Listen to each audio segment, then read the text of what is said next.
샬롬, 사랑하는 성도 여러분, 평안하셨습니까? 가정의 달 5월을 맞이하여 여러 가지 가족 행사들로 분주할 텐데, 사랑하는 성도 여러분 가정에 하나님이 주시는 기쁨과 평안이 충만하시기를 주님의 이름으로 축복합니다. 오늘 우리가 함께 살펴볼 말씀은 신약성경 요한복음 16장 16절부터 24절까지의 말씀입니다. 함께 하나님 말씀 보도록 하겠습니다. 조금 있으면 너희가 나를 보지 못하겠고 또 조금 있으면 나를 보리라 하시니 제자 중에서 서로 말하되 우리에게 말씀하신 바 조금 있으면 나를 보지 못하겠고 또 조금 있으면 나를 보리라 하시며 또 내가 아버지께로 가미라 하신 것이 무슨 말씀이냐? 조금 있으면이라 하신 말씀이 무슨 말씀이냐? 무엇을 말씀하시는지 알지 못하노라. 예수께서 그 묻고자 함을 아시고 이르시되 내 말이 조금 있으면 나를 보지 못하겠고 또 조금 있으면 나를 보리라 하므로 서로 문의하느냐. 내가 진실로 진실로 너희에게 이르노니 너희는 곡하고 애통하겠으나 세상은 기뻐하리라. 너희는 근심하겠으나 너희 근심이 도리어 기쁨이 되리라.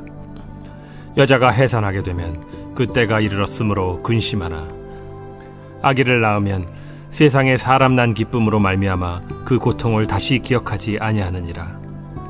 지금은 너희가 근심하나 내가 다시 너희를 보리니 너희 마음이 기쁠 것이요 너희 기쁨을 빼앗을 자가 없으리라. 그날에는 너희가 아무것도 내게 묻지 아니하리라. 내가 진실로 진실로 너희에게 이르노니 너희가 무엇이든지 아버지께 구하는 것을 내 이름으로 주시리라. 지금까지는 너희가 내 이름으로 아무것도 구하지 아니하였으나 구하라. 그리하면 받으리니 너희 기쁨이 충만하리라. 오늘 본문 말씀을 보면 곧 떠나신다는 소식과 함께 조금 있으면 다시 보게 된다는 예수님의 말씀은 제자들에게 혼란을 일으킵니다. 이때 예수님께서는 해산하는 여인의 비유로 자신의 죽음과 부활을 설명하십니다. 극심한 상고를 통해 얻은 자녀를 품에 안을 때 모든 아픔이 사라지는 것처럼 제자들에게 기쁨이 있을 것이라고 말씀하십니다. 그런데 이 기쁨은 제자들에게만 국한되지 않고 주님께서 십자가로 낳은 모든 백성에게 주어집니다. 사실 세상에서 누리는 기쁨은 죽음에 가로막혀 영원할 수 없습니다. 반면 죽음을 이기신 예수님께서 주신 기쁨은 영원합니다. 따라서 그리스도인은 영원한 기쁨을 누리는 일에 집중해야 합니다.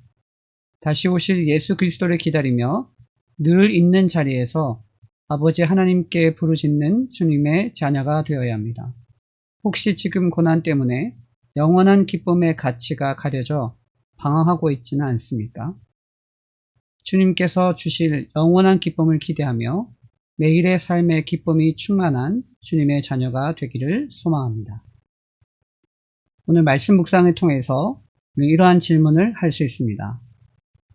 주님께서 주시는 기쁨보다 걱정이 앞선 영역은 무엇인가? 오늘 본문의 제자들과 같이 우리 또한 세상의 염려와 걱정 때문에 주님이 우리에게 주시는 기쁨을 온전히 누리지 못한 때는 언제입니까? 많은 사람들은 아직 일어나지도 않은 미래에 있을 일들을 걱정하고 염려합니다.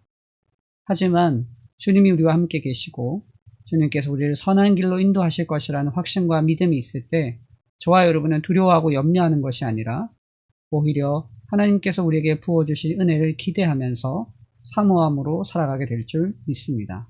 바라기는 저와 여러분 모두가 오늘도 주님께서 우리에게 주시는 기쁨과 평안 가운데 승리의 삶을 사시기를 주님의 이름으로 축복합니다. 두 번째로 우린 또한 이러한 질문을 할 수 있습니다. 누구도 빼앗을 수 없는 기쁨을 충만히 누리기 위해 나는 무엇을 실천하는가? 오늘 본문 22절을 보면 예수님께서 지금은 제자들이 염려하고 걱정하지만 그러나 주님께서 다시 오시는 그날 제자들에게 기쁨이 임하게 될 것이고 그 기쁨을 빼앗을 자가 없다라고 말씀합니다. 사랑하는 성도 여러분, 저와 여러분은 어떻습니까? 이 기쁨과 평안이 우리 가운데 충만하게 경험되고 있는지요? 여전히 세상의 근심과 걱정으로 주님께서 우리에게 약속하시는 평안과 기쁨을 우리가 온전히 누리지 못한다면 그것보다 안타까운 일은 없을 것입니다. 주님은 우리에게 너희가 염려함으로 피를 한 자나 더할 수 있겠느냐라고 말씀하시면서 우리의 염려와 걱정이 아무 소용없음을 말씀합니다.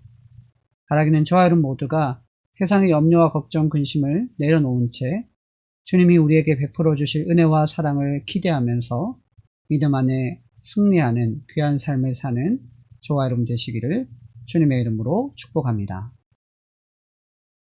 오늘 말씀 묵상을 통해서 이 시간 함께 기도하기 원합니다. 함께 기도하겠습니다. 사랑의 주님, 오늘 본문에 예수님께서 떠나신다는 소식에 제자들이 염려하고 걱정하나 주님께서 그들을 위로하신 것처럼 오늘 우리의 삶에 여러 가지 고민과 염려로 걱정하는 우리의 심령에 주님의 기쁨으로 충만하게 하소서. 특별히 주님이 주시는 기쁨은 빼앗을 자가 없다고 말씀하셨는데 우리 안에 영원한 기쁨으로 채워주소서. 주님은 우리에게 무엇이든지 구하는 것을 주님의 이름으로 구하면 주시겠다고 약속하셨는데 나의 만족과 유익을 구하기보다는 주님의 영광을 구하는 믿음의 사람 되게 하소서. 나의 주 예수 그리스도의 이름으로 기도합니다. 아멘. 사랑하는 성도 여러분, 오늘 말씀 묵상을 통해서 여러분도 어떠한 영적인 교훈을 얻으셨습니까? 제자들이 예수님께서 떠나신다라는 소식을 듣게 되었을 때 그들이 두려워하고 염려했지만 그러나 주님이 다시 오시고 또한 주님이 계시지 않는 동안 주님께서 보혜사 성령을 보내셔서 무엇이든지 주님의 이름으로 구하면 주님께서 이루어 주시겠다고 약속하십니다. 바라기는 저와 여러분 모두 이 약속의 말씀을 붙잡고 오늘도 담대하게 승리하는 귀한 하루 되시기를 주님의 이름으로 축복합니다. 감사합니다.